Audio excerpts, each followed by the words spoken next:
নমস্কার, আমি রূপসী হালদার। আজকে আবারও চলে এসেছি একটি নতুন পর্ব নিয়ে।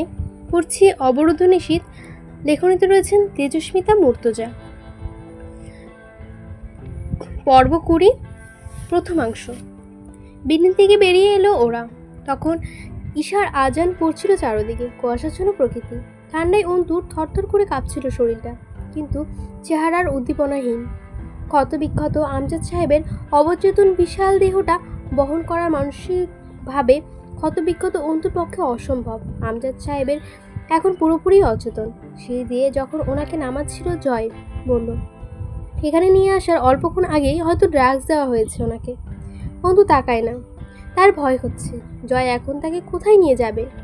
সে এক কুকুরের কাছ থেকে ছাড়া পেয়ে আরেক নেকড়ের সাথে পথ চলছে না তো। অন্তুর শুধু চোখের সামনে ভাসছে জয়ের চোখে সেই লোলুপ দৃষ্টি, যখন তার পর্দা হাঁটানো হচ্ছিল। কি বিশ্রী আগ্রহ নিয়ে চেয়েছিল জয় আমির। জয় যখন আমজাদ সাহেবকে তুলে নিয়ে বেরিয়ে এসেছিল, পলাশ কিছু বলেনি। হয়তো পিস্তল অথবা জয়ের খ্যাপা স্বভাবের জন্য বলেনি তৎক্ষণাৎ কিছু, অথবা রহস্য। জয় জানা নেই পলাশের শিকার ছিনিয়ে নেওয়ার প্রেক্ষিতে পলাশ কি করতে পারে পরিবর্তে। সেটা ঘুটঘুটে অন্ধকার ছিল। একবার পা ফসকালে তিনজনেই ঘাড়ের শিরা ছিঁড়ে মরার চান্স ছিল। জয় আমজাদ সাহেবকে নিজের লম্বাটে শরীরের সাথে ঠেকনা দিয়ে দাঁড় করিয়ে পকেট থেকে মোবাইল বের করে ফ্ল্যাশ অন করে অন্তুর হাতে দিয়ে বলেছিল, ধরো এইটা। অন্তুর বুকে ধরফরানি তখনও থামেনি, আর না ঘেন্নার আগুন নিভেছে। তবু সে যান্ত্রিক হাতে ধরল ফোনটা। গোটা ঘটনার হিসাব মিলছে না। তার মনে হচ্ছে এখানে যা দেখা গেছে তার চেয়ে বেশি অদৃশ্যমান ঘাপলা ঘটনাটিতে ভরপুর। অন্তু আব্বুর একটা বাহু আগলে ধরে হাঁটছিল। আমজাদ সাহেব অবচেতন রয়েছেন, ব্যথা বোধহয় টের পাচ্ছে না। কিন্তু অন্তুর বুকের ব্যথা উপশমের কোনো ওষুধ আছে কি? এই বেদনাদায়ক ঘটনা কি জীবনের ভরাট হবে? জয়ের হুট করেই তার মাথায় এলো, সে এসব করেছে কেন? ননসেন্স কাজকর্ম সব। সে যুব সেবক হিসেবে এসব করতেই পারে, তবে সেটা খেয়ার মতো। তাই বলে আর্মিনের বাপের সাহায্য? একবার তীব্র ঘৃণার চোখে দেখলো আর্মিনকে। চোখ দুটো ক্রমশ জল করে উঠল। অন্তু টের পেল ঠান্ডায় অথবা আতঙ্কে তার হাত এবং হাঁটু বিশেষত খুব বাজেভাবে কাঁপছে। শরীরের চাদরটা এখানে এই ধস্তাধস্তির ফলে এখন আর কিছুই নেই। এক টুকরো ওড়না রয়েছে শুধু বুকে, মাথায় কিছু নেই। সে অল্প একটু ওড়না তুলে মাথায় রাখলো। অভ্যাসবশত সে মুখটা আবৃত করার জন্য আপনা আপনি হাতের ওড়না মুখে উঠে যাচ্ছিল। সঙ্গে সঙ্গে হাত নামিয়ে ফিক করে হেসে ফেলল। চোখে এসে পানি জমাট হলো একদলা। ভেতরের যন্ত্রণা ধিক্কার দিল ওকে। বোকা মেয়ে, তুই তো জবাই হয়ে গেছিস। তোর আর কিছু বাকি আছে? মুখ থেকে যখন আর নাটক করেই বা কী হবে? যা সংরক্ষিত রাখতে হয় তা শতভাগ অক্ষর রাখতে হয়। সেখান থেকে একরত্তি খসে পড়লে পুরো সংরক্ষণের মান হারায়, সেটা সংরক্ষিত হয়ে ওঠে না। এই আবরণ খোলার পর তা দর্শনের কতগুলো পুরুষ মজা লুটেছে। নাটক করে সামনে হাট। 22 বছরের এই সংরক্ষণের খোলসে আজ ইঁদুর ঢুকেছে। তাও সেই ইঁদুরে তাড়িয়েছে কে জানিস? আরেকটা পশু, যে তোকে ধরলে হয়তো শুধু তোর সম্ভ্রমই নয়, বোধহয় গোটা তোকে খাবলে খেয়ে ফেলতো। বাঁশের ঝাড়টার দিকে তাকিয়ে লম্বা লম্বা টান দিচ্ছিল মুস্তাকিম সিগারেটে। সামনে চোখ যেতেই মনে হলো অন্তু আসছে। একা নয় সে, তার পাশে আরও দুজন পুরুষ। অবয়ব চট করে হোমস্টলে হাত গেল, পিস্তলটা বের করেই তাক করলো। জয় হেসে উঠল। আরে আরে, মুস্তাকিম সাহেব যে! হাসিতে নিয়ে মিছিমিছি গম্ভীর হলো। ভেতরে যাননি কেন? আর একটু হলেই খানিক পর 3টা লাশ উদ্ধার করতে হতো আপনাকে। আমাদের কথাই বা না ভাবলেন, অন্তত লেডিস ছিল। এই পরিস্থিতিতেও এমন নোংরা মজার কথা একমাত্র জয়ের পক্ষেই সম্ভব হয়।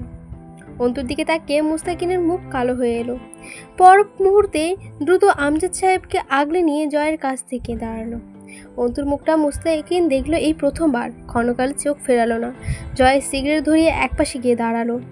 আমজাদ সাহেবের নড়বড়ে দেহটা দুজন কনস্টেবল বারে দিয়ে শরীরের থাকা চাদরটা খুলে অন্তুর দিকে এগিয়ে দিল।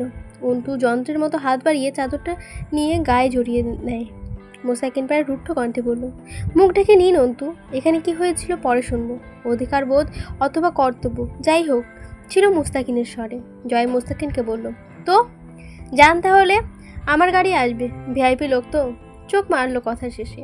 মুস্তাকিন হাসল, খুব দ্রুতই দেখা হবে। জয় মাতালের মতো দু কাঁধ দোলালো। ওরা চলে যেতেই জয় পেছনে তাকায়।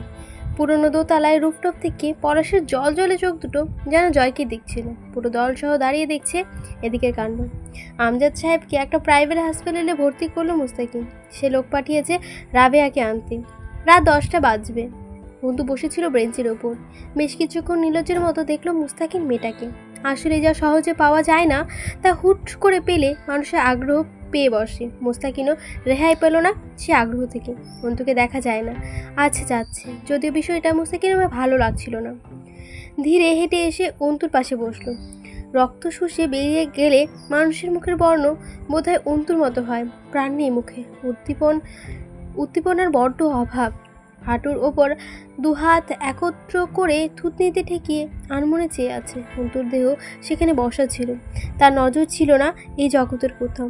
প্রথমে কিছু বছর অন্তিকের অস্বাভাবিক হয়ে যাওয়া, তারপর সেদিন তার নিখোঁজ হওয়া, এরপর অন্তুকে ডাকা, বাকিটা আরও ঘোলাটে। জয়ের আচরণ আরও রহস্য বাড়িয়ে দিচ্ছে। হিসাবটাকে সাধারণ সমাধান করা যাচ্ছে না। কোথাও একটা বিষয় কিন্তু থেকে যাচ্ছে। স্যারকে ওরা কেন নিয়ে গিয়েছিল? মুস্তাকিন ঝুঁকে বহুলো মেঝের দিকে।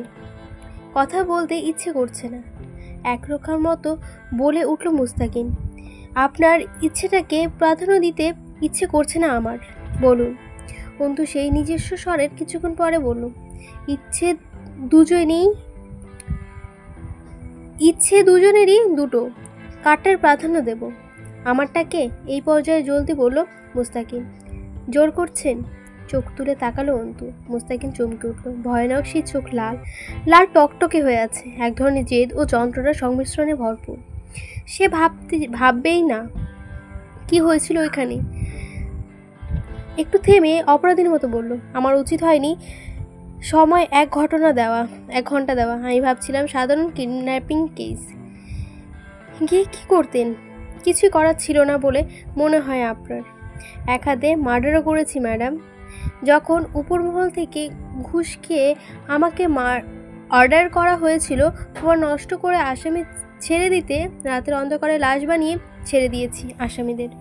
সিনিয়রদের কথা অমান্য করিনি। মুস্তাকিনের কথাবার্তা উগ্র লাগছিল শুনতে। সে চেনা ভদ্রলোককে ফুয়ে বেরিয়ে এসে এক গোপন বিপ্লবী সত্তা।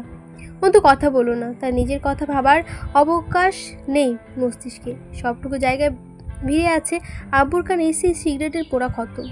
ছুটে পালাতে ইচ্ছে করছিল কোনোদিন। এই নোংরা দেহ কুলসিত জীবনকে ফেলে নিজের জনমানব শূন্যের দিকটা তাকে ডাকছিল। চোখের সম্মুখটা অন্ধকার হয়ে এলো তখন ওপার থেকে আমজাদ সাহেব ডাকলেন। ওই তো আমজাদ সাহেব দাঁড়িয়ে আছেন। আরে, পরনে সাদা ধপধপে পাঞ্জাবি। এত অভিজাত লাগছে আব্বুকে দেখতে। অন্তু ছুটে যায় আব্বুর দিকে। আব্বুর ডান হাতের তর্জনীর আঙুলটা চেপে ধরে। তারা হেঁটে যাচ্ছে তারা চলছেই। আর আসছে না দৃশ্যটা। সবটা অন্ধকার। রাত হয়ে গেছে। এই তো সবে বসন্তের বিকেল ছিল, এত তাড়াতাড়ি রাত নামলো, সব ফুরিয়ে গেল। মুস্তাকিন চমকে উঠল।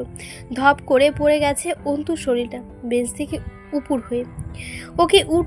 ওকে ধরে উল্টাতে মুস্তাকিন থমকালো। অন্তু নাক থেকে বেয়ে বেয়ে রক্ত প্রবাহিত হচ্ছে। ঠোঁটের কাছে দাঁত আটকে আছে। দাঁত ছাড়ালে নিশ্চিত ঠোঁট থেকে রক্ত বেরিয়ে আসবে। ডাক্তার পালস রেট চেক করতে কবজি ধরেই বলল, কিসের ট্রমায় আছে এটুকু মেয়ে? পোশাকের এই হাল কেন? আপনার কে হয় মেয়েটা? মুস্তাকিন জবাব দিল না। কেন কে হয় অন্তু ওর জানিও না। অন্তুকে জানানো হলো না মুস্তাকিনের আখির কেসটা হাতে নেওয়ার পর পলাশ থেকে হুমকি দেওয়া চিরকুট পাঠিয়েছিল। ফোন কলে বাজে ভাষায় গালি দিয়েছিল, খুন করার ধুমকি দিয়েছিল। আখির রেপ এবং মার্ডারের সাথে অতপ্রতভাবে জড়িয়েছিল পলাশ। তবে সে একা নয়, আরও কেউ বা কারা ছিল। এখানে আরও কিছু লিখে দিয়েছে লেখিকা, সেটা পড়ছি। আমি বারবার বলছি জয় নেগেটিভ ক্যারেক্টার। নেগেটিভ ক্যারেক্টার, এর কাছে আশা ভরসা কিছু রাখবেন না। রিজেকশন করছি, রিচেক করিনি, বহু টাইপিং মিস্টেক থাকতে পারে। হ্যাঁ, টাইপিং মিস্টেক একটু একটু রয়েছে, যেখানে আমিও ভুল করে ফেলেছি। আপনাদের মনে হবে যে আমি ভুলভাল পড়ছি, আসলে ভুলভাল লেখাই ছিল, তো ওই জন্যই ভুলভাল পড়ছি। তো ভালো লাগলে অবশ্যই লাইক করুন, সাবস্ক্রাইব করে দেবেন। আসছি আজকে, ধন্যবাদ।